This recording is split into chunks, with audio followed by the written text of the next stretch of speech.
키워드를 살펴보는 화제의 뉴스, 빅뉴스 시간입니다. 오늘은 민경현 기자와 함께하겠습니다. 민 기자, 첫 번째 소식. 산타 메시지가 나왔어요. 네, 그래도 오늘이 명색이 크리스마스 이브인데 산타클로스 소식으로 시작을 해보겠습니다. 네. 그 전에 혹시 로바니에미라는 도시 들어보셨나요? 네? 잘 모릅니다. 이게 어디선가 들어보셨을 수도 있는데 이게 핀란드에 있는 도시인데 산타의 고향이라고 알려져 있습니다. 인근에는 산타 마을도 조성하고 산타클로스 역시 공식적으로 선발하는데요. 크리스마스 시즌이 되면은 관광객들로 북적이는 유명 관광 도시입니다.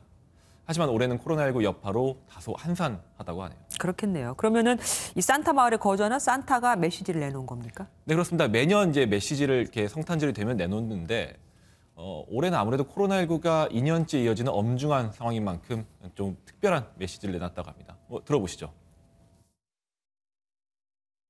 I have heard some worrying news about the well-being and coping of children and young people around the globe.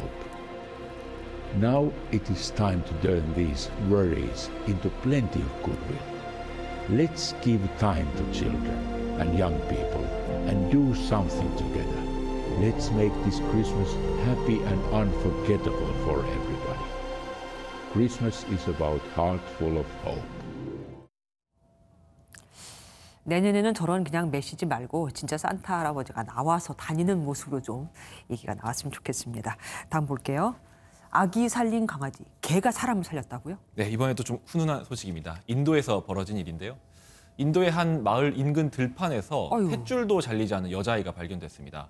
아무리 인도라고 해도 겨울이고 밤 되면 추워지거든요. 그렇죠. 근데 아이는 다행히 무사했다고 합니다. 들판에 살던 어미 개하고 강아지들이 이 아이의 몸을 덮으면서 체온을 유지해줬기 때문입니다. 아이는 현재 병원에서 치료를 받고 있고 경찰은 아이 부모를 찾기 위해 수사를 벌이고 있다고 합니다. 그러니까 사람은 자식을 버렸는데 개는 그 아기를 돌봐줬다 이거네요. 정말 동물이 사람보다 나을 때가 종종 있습니다. 다음 키워드 보겠습니다. 54만 원짜리 가짜 백신. 백신 원래 그냥 주지 않습니까? 이렇게 돈을 많이 내고 맞은 거예요? 그러니까 돈을 내고 가짜 백신을 맞은 겁니다. 일부러. 일부러요? 알면서요? 네, 알면서 맞은 거죠. 이탈리아 시칠리아의 일인데요. 화면을 이렇게 보시면은 한 간호사가 시민들의 팔뚝에 백신을 놓고 있죠. 저 주사기가 사실 백신이 없는 빈 주사기입니다. 네. 그러니까 사람들이 부작용이 무서워서 백신을 맞기는 싫은데 접종 증명서는 받아야 하니까 눈속임으로 저는 가짜 접종을 한 겁니다. 우리처럼 뭐 백신 패스 이런 게 있나 보군요. 그러니까 그걸 받기 위해서 가짜로 맞는다. 그 가짜 값이 54만 원이다. 그렇죠. 이탈리아도 우리하고 마찬가지로 백신을 맞지 않으면 실내 음식점이나 체육시설 이용이 제한되기 때문입니다. 네. 현지 경찰이 익명 제보를 받고 접종센터 내에 몰래카메라를 설치해서 이 범행을 밝혀냈다고 합니다. 예. 경찰에 따르면 최소 10명의 사람이 이 가짜 백신을 맞고 접종 증명서를 발급받았다고 합니다. 아무리 백신이 무섭다고 해도 저건 아니죠. 다음 키워드 보겠습니다. 네, 7분간 고의로 쾅쾅. 쾅쾅이면 뭐 자동차가 부딪힌 겁니까? 네, 맞습니다. 우리나라에서 벌어진 일인데요. 네. 영상 먼저 보시죠. 회색 승용차 한 대가 주차된 흰색 승용차를 들이받습니다. 한 번에 그치지 않고 두 번, 세 번 계속해서 반복해서 충돌을 합니다. 어머. 충돌이 7분씩이나 이어졌고 가해 차량은 촬영자까지 위협하다 그대로 도주했습니다. 7분이면 굉장히 긴 시간 아닙니까? 도대체 무슨 원한이 있게 그런 겁니까? 이게 어처구니 없는데 이유가 없습니다. 어머. 피해 차량 차주가 사건 당시에 가해 차량 차주 얼굴을 보긴 봤는데 일면식도 없는 사이였다고 합니다. 신고를 받은 경찰이 수사를 벌이고 있는데 차량 수리비만 1,300만 원 가까이 나왔다고 합니다. 전문가들은 단순한 재물손괴죄를 떠나서 특수재물손괴죄 등 더 무거운 죄가 적용될 수 있다고 합니다. 스마트폰으로 촬영하고 있는데 사람에게 위협적으로 달려드는 듯한 그런 부분도 있었는데요. 일부러 위협적으로 했다 그러면 특수협박죄 또는 특수폭행죄로 처벌받을 수 있습니다.